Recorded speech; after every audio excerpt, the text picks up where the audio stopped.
नमस्कार दोस्तों, चैनल श्रेष्ठ कहानियाँ में आपका एक बार फिर स्वागत है।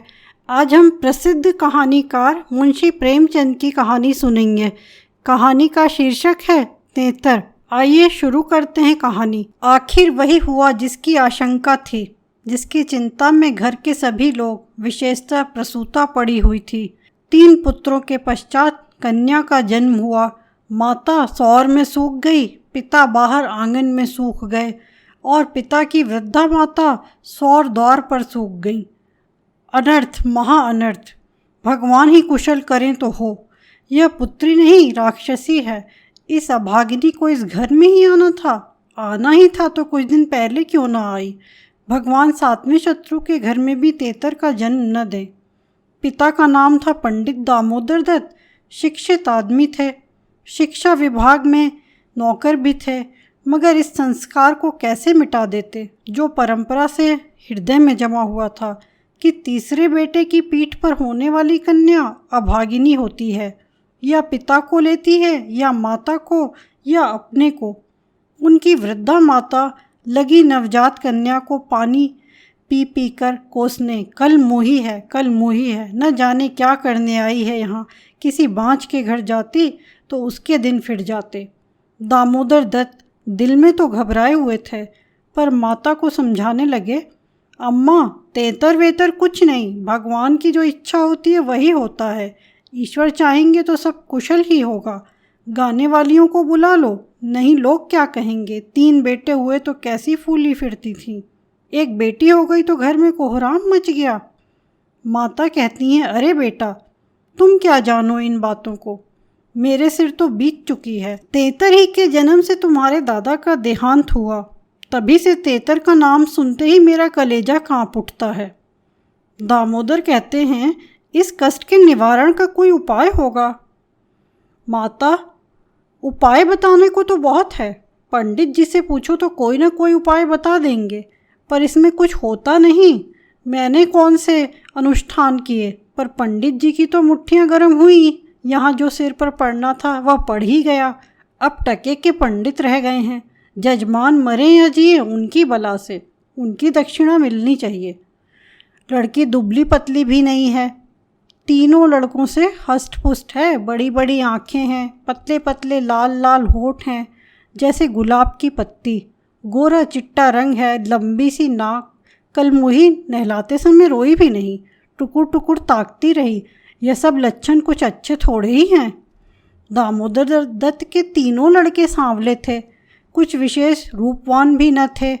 लड़की के रूप का बखान सुनकर उनका चित्त कुछ प्रसन्न हुआ। बोले, अम्मा जी तुम भगवान का नाम लेकर गाने वालियों को बुला भेजो, गाना बजाना होने दो, भाग्य में जो कुछ है वह तो होगा ही। माता जी तो हुलस्ता नहीं, करूं क्या। दामोदर कहते हैं, गाना न होने से कष्ट का निवारण तो होगा नहीं कि हो जाएगा। अगर इतने सस्ते जान छूटे तो न कराओ गाना। माता कहती हैं, बुलाए लेती हूँ बेटा, जो कुछ होना था वो तो हो गया। इतने में दाई ने सौर में से पुकार कर कहा, बहू जी कहती हैं गाना वाना कराने का काम नहीं है। माता कहती हैं, भला उनसे कहो चुप बैठी रहें, बाहर निकलकर मनमानी करेंगी। 12 ही दिन हैं, बहुत दिन नहीं है। बहुत इतराती फिरती थी, यह न करूँगी वह न करूँगी। देवी हैं क्या, देवता क्या है। मर्दों की बातें सुनकर वही रट लगाने लगती थी, तो अब चुपके से बैठती क्यों नहीं। मेमे तो तेतर को अशुभ नहीं मानती, और सब तो मेमों की बराबरी करती हैं, और इस बात में भी करें। यह कहकर माता जी ने नाइन को भेजा कि जाकर गाने वालियों को बुला ला, पड़ोस में भी कहती जाना। तेरा होते ही बड़ा लड़का सोकर उठा और आंखें बलता हुआ जाकर दादी से पूछने लगा, बड़ी अम्मा कल अम्मा को क्या हुआ। माता कहती है, लड़की तो हुई है। बालक खुशी से उछल कर बोला, ओहो पैजनियाँ पहन पहन कर छुन छुन चलेगी, जरा मुझे दिखा दो दादी जी। माता कहती है, अरे क्या सौर में जाएगा, पागल हो गया है क्या। लड़के की उत्सुकता ना मानी, सौर के द्वार पर जाकर खड़ा हो गया और बोला, अम्मा जरा बच्ची को मुझे दिखा दो। दाई ने कहा, बच्ची अभी सोती है। बालक ने कहा, जरा दिखा दो गोद में लेकर। दाई ने कन्या उसे दिखा दी तो वहाँ से दौड़ता हुआ अपने छोटे भाइयों के पास पहुँचा और उन्हें जगा जगा कर खुशखबरी सुनाई। एक बोला, नन्ही सी होगी। बड़ा बोला, बिल्कुल नन्ही सी, बस जैसी बड़ी गुड़िया, ऐसी गोरी है कि क्या किसी साहब की लड़की होगी। यह लड़की मैं लूँगा। सबसे छोटा बोला, हमको भी दिखा दो। तीनों मिलकर लड़की को देखने आए और वहाँ से बगले बजाते उछलते कूदते बाहर आए। बड़ा कहता है, देखा कैसी है। मंझला कहता है, कैसे आंखें बंद किए पड़ी थी। छोटा कहता है, इसे हमें तो देना। बड़ा कहता है, खूब द्वार पर बारात आएगी, हाथी घोड़े बाजे आतिशबाजी। मंझला और छोटा ऐसे मगन हो रहे थे मानो वह मनोहर दृश्य आंखों के सामने है। उनके सरल नेत्र मनोल्लास से चमक रहे थे। मंझला बोला, फुलवारियाँ भी होंगी। छोटा बोला, हम भी फूल लेंगे। छठी भी हुई, बरही भी हुई, गाना बजाना, खाना खिलाना, देना दिलाना सब कुछ हुआ, पर रस्म पूरी करने के लिए दिल से नहीं, खुशी से नहीं। लड़की दिन ब दिन दुर्बल और अस्वस्थ होती जाती थी। माँ उसे दोनों वक्त अफीम खिला देती और बालिका दिन और रात नशे में बेहोश पड़ी रहती। जरा सा नशा उतरता तो भूख से विकल होकर रोने लगती। माँ कुछ ऊपरी दूध पिलाकर अफीम खिला देती। आश्चर्य की बात तो यह थी कि अब की उसकी छाती में दूध ही नहीं उतरा। यूँ भी उसे दूध देर से उतरता था, पर लड़कों की बेर उसे नाना प्रकार की दूधवर्धक औषधियाँ खिलाई जाती। बार बार शिशु को छाती से लगाया जाता, यहाँ तक कि दूध उतर ही आता था। पर अब की यह आयोजनाएं नहीं की गईं। फूल सी बच्ची कुम्हलाती जाती थी। माँ तो कभी उसकी ओर ताकती भी न थी। हाँ, नाइन कभी चुटकियाँ बजाकर चुमकारती तो शिशु के मुख पर ऐसी दयनीय, ऐसी करुण वेदना अंकित दिखाई देती कि वह आंखें पोंछती हुई चली जाती थी। बहू से कुछ कहने सुनने का साहस न पड़ता।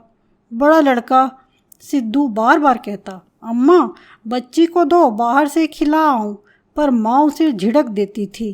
3-4 महीने हो गए। दामोदर दत्त रात को पानी पीने उठे तो देखा कि बालिका जाग रही है। सामने ताक पर मीठे तेल का दीपक जल रहा था। लड़की टकटकी बांधे उसी दीपक की ओर देखती थी और अपना अंगूठा चूसने में मगन थी। चुभ चुभ की आवाज़ आ रही थी। उसका मुख मुरझाया हुआ था, पर वह न रोती थी न हाथ पैर फेंकती थी, बस अंगूठा पीने में ऐसी मगन थी मानो उसमें सुधा रस भरा हुआ हो। वह माता के स्तनों की ओर मुंह भी नहीं फेरती थी, मानो उसका उन पर कोई अधिकार नहीं, उसके लिए वहाँ कोई आशा नहीं। बाबू साहब को उस पर दया आई। उस बेचारी का मेरे घर जन्म लेने में क्या दोष है? मुझ पर या इसकी माता पर कुछ भी पड़े, उसमें इसका क्या अपराध? हम कितनी निर्दयता कर रहे हैं कि कल्पित अनिष्ट के कारण उसका इतना तिरस्कार कर रहे हैं। माना कि कुछ अमंगल भी हो जाए तो क्या उसके भय से इसके प्राण ले लिए जाएंगे? अगर अपराधी है तो मेरा प्रारब्ध है। इस नन्हे से बच्चे के प्रति हमारी कठोरता क्या ईश्वर को अच्छी लगती होगी? उन्होंने इसे गोद में उठा लिया, उसका मुख चूमने लगे। लड़की को कदाचित पहली बार सच्चे स्नेह का ज्ञान हुआ। वह हाथ पैर उछालकर गूं गूं करने लगी और दीपक की ओर हाथ फैलाने लगी। उसे जीवन ज्योति से मिल गई। प्रातःकाल दामोदर दत्त ने लड़की को गोद में उठा लिया और बाहर लाए। स्त्री ने बार बार कहा, उसे पड़ी रहने दो, ऐसी कौन सी बड़ी सुंदर है, अभागन रात दिन तो प्राण खाती रहती है, मर भी नहीं जाती कि जान छूट जाए। किंतु दामोदर दत्त ने ना माना। उसे बाहर लाए और अपने बच्चों के साथ बैठकर खिलाने लगे। उनके मकान के सामने थोड़ी सी ज़मीन पड़ी हुई थी। पड़ोस के किसी आदमी की एक बकरी उसमें आकर चरा करती थी। इस समय भी वह चर रही थी। बाबू साहब ने बड़े लड़के से कहा, सिद्धू जरा उस बकरी को पकड़ो तो इसे दूध पिलाएं, शायद भूखी है बेचारी। देखो तुम्हारी नन्ही सी बहन है ना, इसे रोज़ हवा में खिलाया करो। सिद्धू को दिल लगी हाथ आई। उसका छोटा भाई भी दौड़ा। दोनों ने घेर कर बकरी को पकड़ा और उसका कान पकड़े हुए सामने लाए। पिता ने शिशु का मुंह बकरी के थन में लगा दिया। लड़की चुबलाने लगी और एक क्षण में दूध की धार उसके मुंह में जाने लगी, मानो टिमटिमाते दीपक में तेल पड़ गया हो। लड़की का मुंह खिल उठा। आज शायद पहली बार उसकी क्षुधा तृप्त हुई थी। एक पिता की गोद में हुमक हुमक कर खेलने लगी। लड़कों ने भी उसे खूब नचाया कुदाया। एक दिन से सिद्धू को मनोरंजन का एक नया विषय मिल गया। बच्चों को बच्ची से बहुत प्रेम होता है। अगर किसी घोंसले में चिड़िया का बच्चा देख पाएँ तो बार बार वहाँ जाएंगे, देखेंगे कि माता बच्चे को कैसे दाना चुगाती है, बच्चा कैसे चोंच खोलता है, कैसे दाना लेते समय परों को फड़फड़ाकर चेंचे करता है। आपस में बड़े गंभीर भाव से उसकी चर्चा करेंगे, अपने अन्य साथियों को ले जाकर उसे दिखाएंगे। सिद्धू ताक में लगा रहता। ज्यों ही माता भोजन बनाने या स्नान करने जाती, तुरंत बच्ची को लेकर आता और बकरी को पकड़कर उसके थन में शिशु का मुंह लगा देता। कभी दिन में 2-3 बार पिलाता। बकरी को भूसी चोकर खिलाकर ऐसा पर्चा लिया कि वह स्वयं चोकर के लोभ में चली आती और दूध देकर चली जाती। इस भांति कोई 1 महीना गुजर गया। लड़की हष्ट पुष्ट हो गई, मुख पुरुष के समान विकसित हो गया, आंखें जग उठीं। शिशु काल की सरल आभा मन को हरने लगी। माता उसे देख देख कर चकित होती थी। किसी से कुछ कह तो ना सकती थी, पर दिल में उसे आशंका होती कि अब वह मरने को नहीं, हम ही लोगों के सिर जाएगी। कदाचित ईश्वर इसकी रक्षा कर रहे हैं, जभी तो दिन दिन निखरती आती है, नहीं तो अब तक ईश्वर के घर पहुंच गई होती। मगर दादी माता से कहीं ज़्यादा चिंतित थीं। उसे भ्रम होने लगा कि वह बच्ची को खूब दूध पिला रही है, सांप को पाल रही है। शिशु की ओर आंख उठाकर भी न देखती। यहाँ तक कि एक दिन कह बैठी, लड़की का बड़ा छोह करती हो। हाँ भाई, माँ हो कि नहीं, तुम न छोह करोगी तो करेगा कौन? अम्मा जी, ईश्वर जानते हैं जो मैं इसे दूध पिलाती हूँ। अरे तो मैं मना थोड़े ही करती हूँ। मुझे क्या गरज पड़ी है कि मुफ्त में अपने ऊपर पाप लूँ? कुछ मेरे सिर तो जाएगा नहीं। अब आपको विश्वास ही ना आए तो कोई क्या करे? मुझे पागल समझती हो? वह हवा पी पी कर ऐसी हो रही है, भगवान जाने। अम्मा, मुझे तो अचरज होता है। बहू ने बहुत निर्दोषिता जताई, किंतु वृद्धा सास को विश्वास न आया। उसने समझा यह मेरी शंका को निर्मूल समझती है, मानो मुझे इस बच्ची से कोई बैर है। उसके मन में यह भाव अंकुरित होने लगा कि इसे कुछ हो जाए तब यह समझे कि मैं झूठ नहीं कहती थी। वह जिन प्राणियों को अपने प्राणों से भी प्रिय समझती थी, उन्हीं लोगों की अमंगल कामना करने लगी, केवल इसलिए कि मेरी शंकाएं सत्य हो जाएं। वह यह तो नहीं चाहती थी कि कोई मर जाए, पर इतना अवश्य चाहती थी कि किसी बहाने से मैं चेता दूं कि देखा, तुमने मेरा कहा न माना, यह उसी का फल है। उधर सास की ओर से ज्यों ज्यों यह द्वेष भाव प्रकट होता था, बहू का कन्या के प्रति स्नेह बढ़ता था। ईश्वर से मनाती रहती थी, किसी भांति 1 साल कुशल से कट जाता तो इनसे पूछती। कुछ लड़की का भोला भाला चेहरा, कुछ अपने पति का प्रेम वात्सल्य देखकर भी उसे प्रोत्साहन मिलता था। विचित्र दशा हो रही थी, न दिल खोलकर प्यार ही कर सकती थी, न संपूर्ण रीति से निर्दय होते ही बनता था, न हंसते बनता था, न रोते बनता था। इस भांति 2 महीने गुजर गए और कोई अनिष्ट न हुआ। तब तो वृद्धा सास के पेट में चूहे दौड़ने लगे। बहू को 2-4 दिन ज्वर भी नहीं आ जाता कि मेरी शंका की मर्यादा रह जाए। पुत्र भी किसी दिन पैर गाड़ी पर से नहीं गिर पड़ता, न बहू के मैके से ही किसी के स्वर्गवास की सुनावनी आती है। एक दिन दामोदर दत्त ने खुले तौर पर कह भी दिया कि अम्मा, यह सब ढकोसला है। 73 लड़कियां क्या दुनिया में होती नहीं? तो सबके सब माँ बाप मर ही जाते हैं। अंत में उसने अपनी शंकाओं को यथार्थित करने की एक तरकीब सोच निकाली। एक दिन दामोदर दत्त स्कूल से आए तो देखा कि अम्मा जी खाट पर अचेत पड़ी हुई हैं। स्त्री अंगीठी में आग रखे उनकी छाती सेक रही है और कोठरी के द्वार पर खिड़कियां बंद हैं। घबरा कर कहा, अम्मा जी, क्या दशा है? स्त्री कहती है, दोपहर से ही कलेजे में एक शूल उठ रहा है। बेचारी बहुत तड़प रही हैं। दामोदर कहते मैं जाकर डॉक्टर साहब को बुला लाऊं ना, देर करने से शायद रोग बढ़ जाए। अम्मा जी कैसी तबीयत है? माता ने आंखें खोली और कराते हुए बोली, बेटा तुम आ गए, अब ना बचूंगी। हाय भगवान, अब ना बचूंगी। जैसे कोई कलेजे में बर्छी चुभा रहा हो, ऐसी पीड़ा कभी ना हुई थी। इतनी उम्र बीत गई, ऐसी पीड़ा नहीं हुई। स्त्री कहती है यह कलमुही छोकरी न जाने किस मनहूस घड़ी में पैदा हुई। सास कहती हैं बेटा सब भगवान करते हैं, यह बेचारी क्या जाने। देखो मैं मर जाऊं तो उसे कष्ट मत देना। अच्छा हुआ मेरा सिर आई, किसी के सिर तो जाती ही, मेरे ही सिर सही। हाय भगवान, अब ना बचूंगी। दामोदर कहते हैं जाकर डॉक्टर बुला लाऊं, अभी लौटा आता हूँ। माता जी को केवल अपनी बात की मर्यादा निभानी थी, रुपए न खर्च कराने थे। बोली नहीं बेटा, डॉक्टर के पास जाकर क्या करोगे? अरे वह कोई ईश्वर है? डॉक्टर अमृत पिला देगा, 10-20 वह भी ले जाएगा। डॉक्टर वैद्य से कुछ ना होगा। बेटा तुम कपड़े उतारो, मेरे पास बैठकर भागवत पढ़ो, अब न बचूंगी। हाय राम। दामोदर कहते हैं तेतर बुरी चीज़ है, मैं समझता था कि ढकोसला ही ढकोसला है। स्त्री कहती हैं इसी से मैं उसे कभी मुंह नहीं लगाती थी।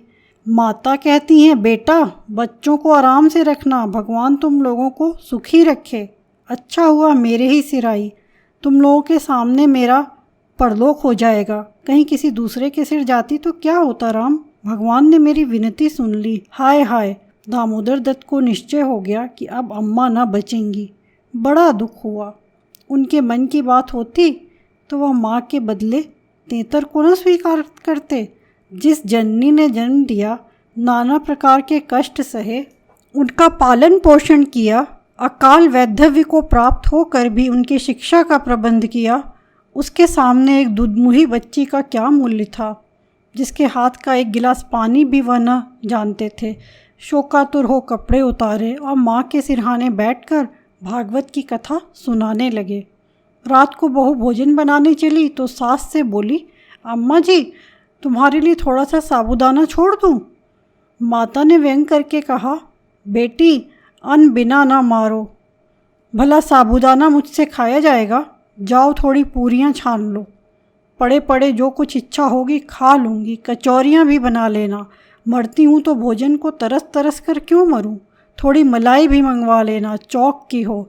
फिर थोड़े खाने खाऊंगी बेटी, थोड़े से केले मंगवा लेना, कलेजे के दर्द में केले खाने से आराम होता है। भोजन के समय पीड़ा शांत हो गई, लेकिन आधे घंटे के बाद फिर जोर से होने लगी। आधी रात के समय कहीं जाकर उनकी आँख लगी। 1 सप्ताह तक उनकी यही दशा रही। दिन भर पड़ी कराती रहती, बस भोजन के समय जरा वेदना कम हो जाती। दामोदर दत्त सिरहाने बैठे पंखा झलते और मातृ वियोग के आगत शोक से रोते। घर की महरी ने मोहल्ले भर में एक खबर फैला दी। पड़ोसी ने देखने आई तो सारा इल्ज़ाम बालिका के सिर गया। एक ने कहा, यह तो कहो बड़ी कुशल हुई कि बुढ़िया के सिर गई, नहीं तो तेतर माँ बाप 2 में से एक को लेकर तभी शांत होती है। देव न करे कि किसी के घर तेतर का जन्म हो। दूसरी बोली, मेरे तो तेतर का नाम सुनते ही रोए खड़े हो जाते हैं। भगवान बांझ रखे पर तेतर न दे। 1 सप्ताह के बाद वृद्धा का कष्ट निवारण हुआ। मरने में कोई कसर न थी। वह तो कहो पुरुखाओं का पुण्य प्रताप था। ब्राह्मणों को गोदान दिया गया, दुर्गा पाठ हुआ, तब कहीं जाके संकट कटा।